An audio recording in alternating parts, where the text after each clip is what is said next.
O Fórum Lantim é um espaço de debate e troca sobre política externa entre governo, academia, empresas e outros atores, promovido pelo Ministério das Relações Exteriores da China.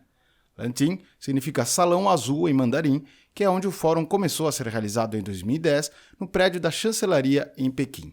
Essa foi a primeira vez que a atividade foi realizada em Xangai. A presidenta do Novo Banco de Desenvolvimento, Dilma Rousseff, foi convidada para fazer um discurso durante a abertura do fórum, que teve como tema os caminhos da modernização chinesa e também contou com a participação do chanceler chinês Xangai.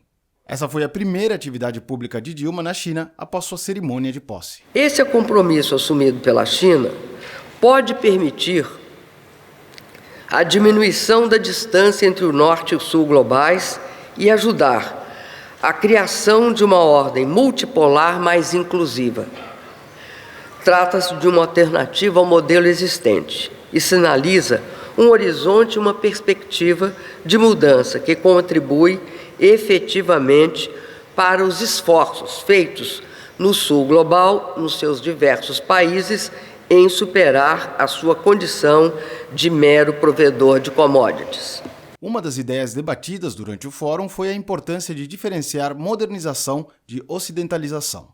Segundo o cientista político e diretor do Instituto China da Universidade de Fudan, Jiang Weiwei, uma das principais características do processo de modernização e desenvolvimento da China é o foco nas pessoas. This idea of people-centered modernization and people-centered development is very important because you can compare this with, say, American model, which is what we call voters-centered development. The two concepts are very different. When you talk about people-centered, you talk about the overwhelming majority of your population.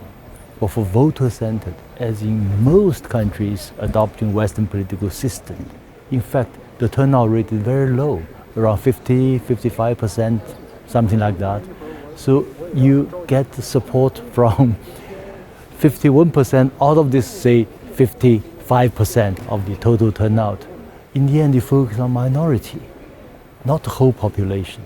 A China se constitui não um modelo, mas uma possibilidade, a afirmação de que é possível ter um novo caminho.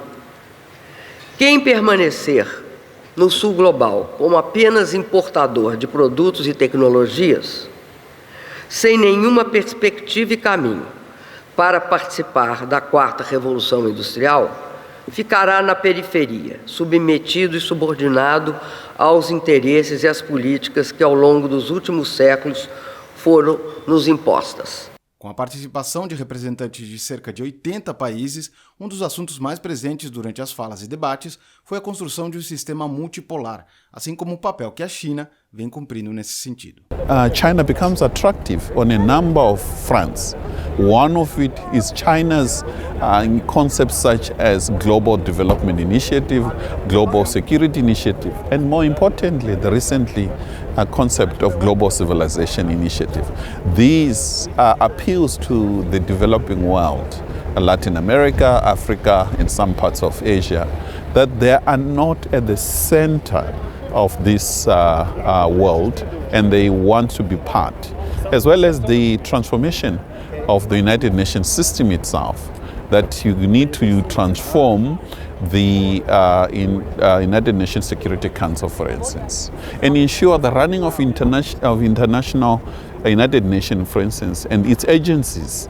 It needs to involve personnel coming from the developing world.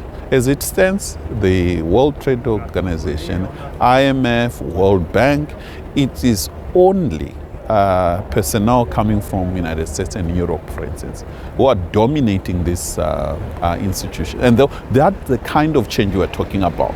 Followed closely the visit of your President Lula and listened to carefully the speech by Madame Rousseff, your former president. Her speech is very good.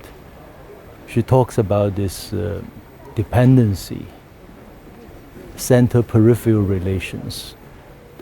Actually, this is a theory developed by global South economists from Latin America, from Professor Prebisch and others, And it hinges on a very important concept. Developing countries, global south, have made all their efforts, but they cannot achieve modernization. They are constantly underdeveloped by this unfair, unjust international order. O ministro das Relações Exteriores da China, Xangai, parabenizou Dilma Rousseff pela posse como presidenta do Banco dos BRICS e disse acreditar que a instituição proporcionará maior assistência ao processo de modernização dos países em desenvolvimento. Xangai também afirmou em seu discurso que não pode ser considerada modernização tornar os ricos cada vez mais ricos e os pobres ainda mais pobres. President Lula is an important figure in the developing world, and is also a very important figure in South Africa and Africa because of what he represents. President Lula within Brazil, he represents a working class politics and minorities, blacks in Brazil. He represents a very progressive reform, and we are so inspired by him coming back, and more importantly, he is contributing immensely on the global politics. I think his views on the de-dollarization, his renewed effort to link up with China is quite important. And he is also interested in the African diaspora, and that is critical for the AU. And therefore, the world, the BRICS Bank, it's important. And being headed by a former Brazilian head of state, not just former Brazilian head of state, a female as well, it's something that is pleasing.